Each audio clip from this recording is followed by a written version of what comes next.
Welcome, Sagittarius. This is Regina from Pacific Tarot doing a September general reading for you for the month of September. What is particular about September is the bracketing of the eclipse season. Entering in the end of August, we have experienced the new moon in Virgo. We're still experiencing that as I'm doing this reading in 0 degrees, the degree of the Fool, and we are moving through into the full moon in Pisces, a lunar eclipse on the 7th of September, and the second new moon in Virgo on September 21st, which is also a solar eclipse. Eclipse season is about intense acceleration of clarity, of breakthroughs, of understanding, and of the resources and opportunities to manifest something that is the result of a lot of the healing work we've been doing, a lot of the lessons learned, a lot of the plans we are implementing. So your overall energy is the Hierophant, which is a beautiful card of commitment. This feels very much like spiritual commitment. The Sagittarians I'm reading for today are very well-versed in meditation, in shadow work, in being honest with self, in providing themselves the sacred space to discern what is true about their whole being, what gift, what lesson, what they can share of what they've learned. So this is this at this moment is having the vibes of the Hermit card as well, where you are gaining answers, you are actively aligned, you are initiating yourself into some kind of a consistent spiritual practice which you maintain and sustain on the daily. And this is a beautiful encapsulation of the energy of Virgo in particular, this making your habits and routines consistent with your enlightenment, your awareness. Underneath the deck is the Seven of Pentacles, which is very much about evaluating where you're at, assessing what resources you have, what investment you are willing and able to make at this time, the kind of results and progress you hope for, and the necessity of understanding that breaks, that pauses, are a necessary part of moving forward in the best way for you, in the most whole way for you, without neglecting parts of yourself or your efforts along the way. So this is important because this energy we're in is about divine feminine emergence. This is about whole, accepting oneself as whole, not neglecting parts of yourself in any effort you make. I'm going to read a crystal oracle to get us started, and out comes the Numite. And the key word is strength. I am strong in mind, body, and spirit. I like this. I like this. And this is a little bit, again, leaning into an aspect that many don't often associate with Sagittarians.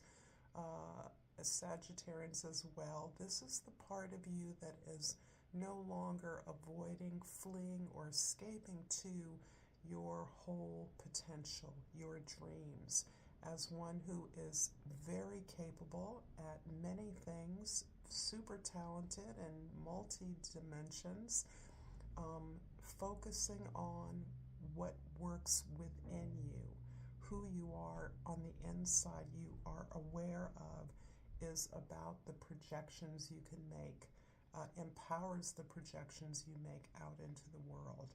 So this is really about holding your own, holding your space, holding your integrity and wholeness at a time when that can be challenged. I invite you to this meditation. If this reading does not resonate for you, because it is general, you have my permission to check out your other placements and find those messages that are meant for you there.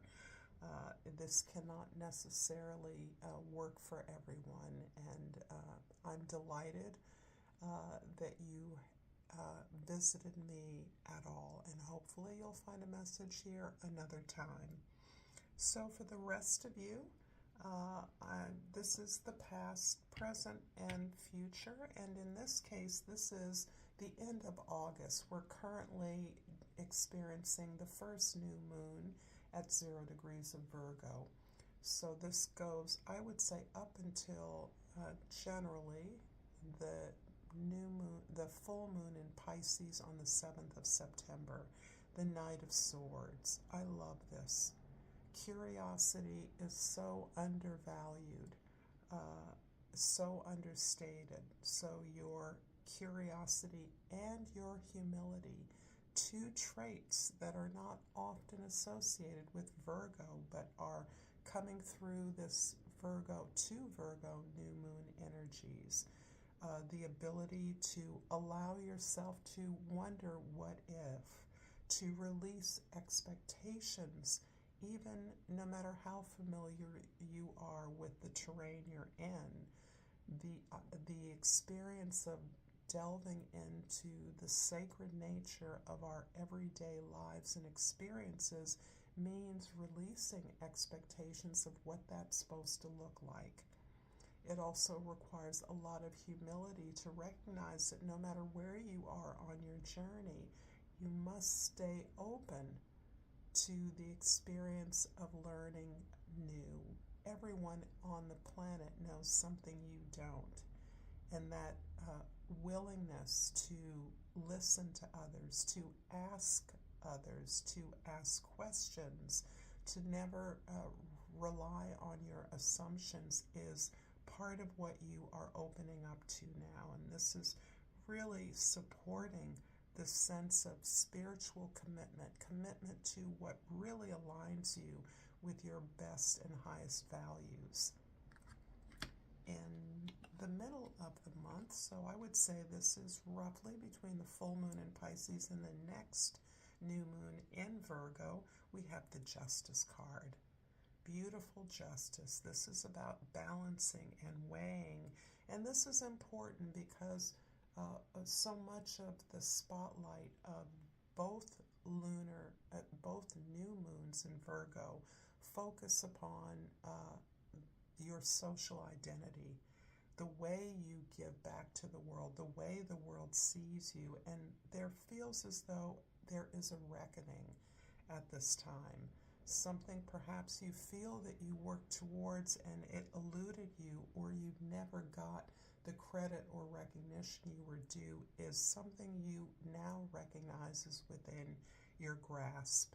But it doesn't look the way you thought it would look, and this is part of what is informing you about the work you've done within and the value of the work you've done within. You've shifted your focus to outer success, outer progress, to the wholeness you have inside, the honesty, the willingness to dig into the discomfort, the shame, the guilt that you experience, the I should be somewhere else sense.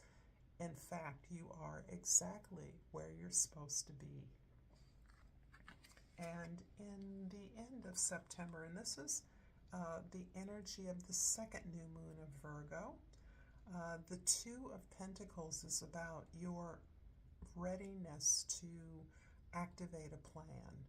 It isn't that you're coming up with a plan, it's that you've had a plan and you have been doing the inner work to make sure that you're authentically prepared for the opportunities that you are manifesting.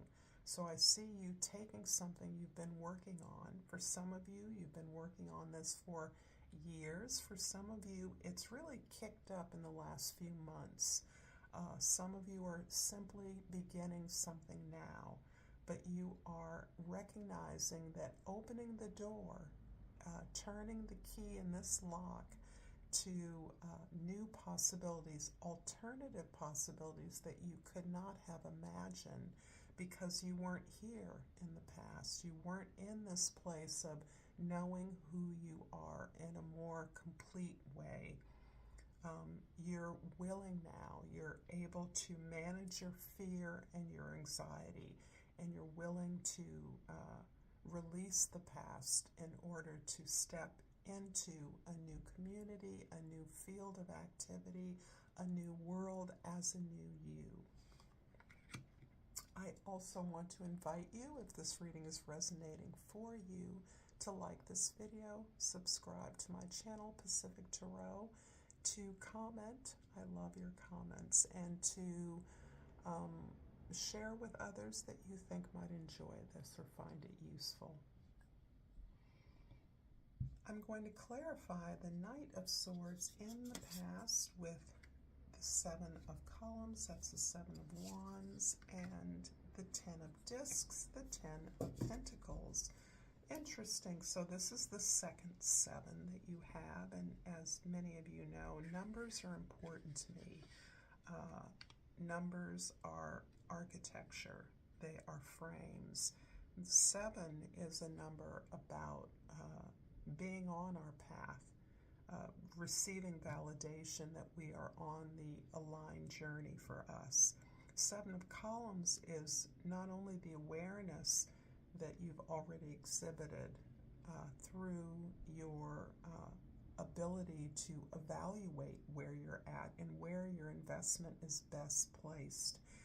This is about protecting that sacred space, protecting the space that you now understand is a part, not only a part of you and your spiritual practice, but it's a part of the space that you need to exercise your gifts.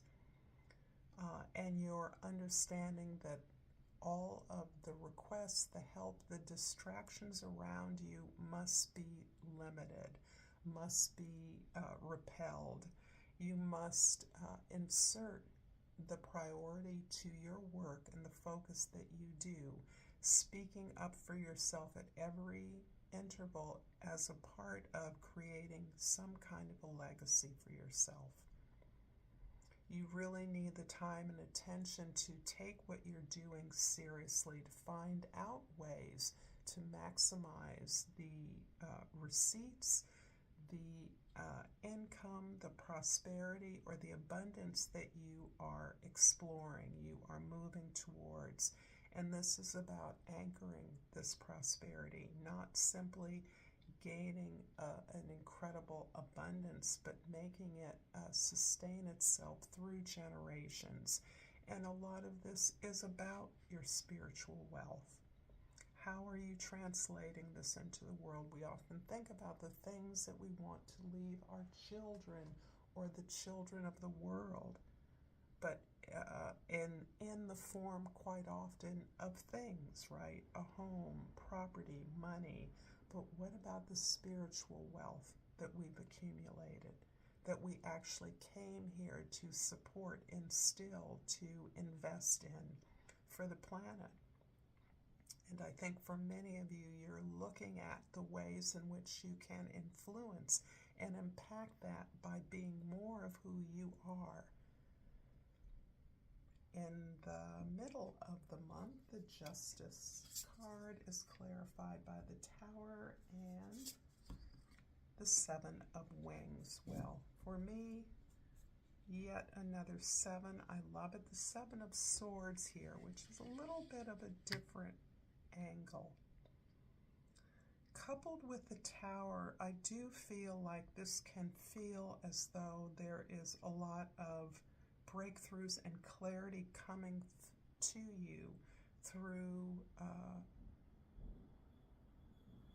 don't know how to describe this, through others who are not necessarily relationally aligned with you. So this is not intimate.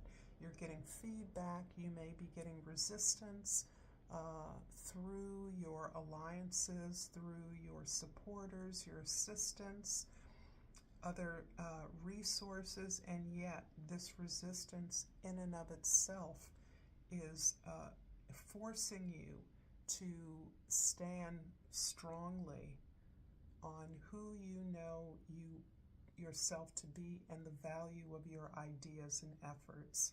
This is where no matter what others say, you're doing what's best for you. And something comes along to give you that opportunity to clarify that this is your balancing out. This is your reclamation of your efforts, of what it is you have worked towards, what you're deserving of, what you're worthy of, despite what others say.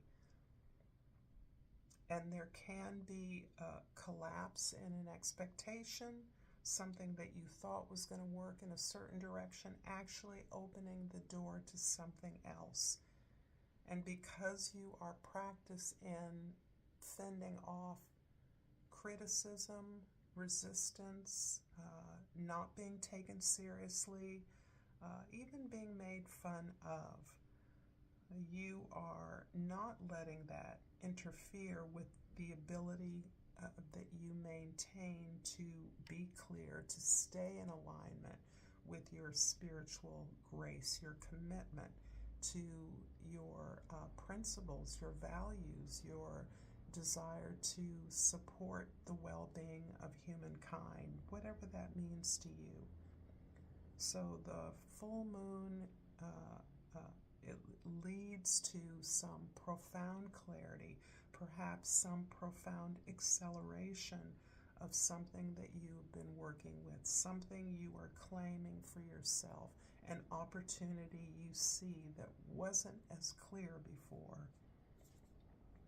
In the last part of September, the Two of Pentacles is clarified by the Goddess of Columns, which is the King of Wands, and the Eight of Columns, the Eight of Wands. Wow. So I feel like confidence and success move quickly with the second new moon in Virgo on the 21st. I feel as though through your navigation of these challenges, your considerations, your focus on your spiritual intent, not on your expectations of how that shows up for you. I think this is key. And I do think this is a big challenge for many. You are validated in your spiritual pursuit, your spiritual effort, your alignment. You are full of confidence, full of inspiration, full of energy, enthusiasm. And the Eight of Columns is really mirroring that information, messages, invitations are coming to you fast and furious. Others want to include you in what they're doing. You are being seen and recognized. Opportunities, perhaps, that you put out your feelers to some time ago are moving towards you quickly. This feels like the verge of some success. And it comes after a long period of really doing the inner work, really being open to an honest evaluation of what you have, the privileges that are within your grasp. And when I say privilege, I don't mean things that aren't available to others. I mean the recognition of the abundance in your life, the gratitude for what you do have really elevates the sense of greater possibilities that you could not have imagined, that were never in the realm of your expectations. But now you're moving towards those with simply enjoying the journey. I'm going to finish up this reading, Sag, with a Soul's Journey Oracle card, and I pulled gratitude. I am thankful for this life and the opportunities that it presents. This definitely feels like your manifestation. The pillar, the foundation of gratitude is opening up your self to the world in new ways. and the world is giving back to you in new ways. If you enjoy this reading, there's more content here you can check out. Thank you for your likes and your subscribes, and until next time, namaste.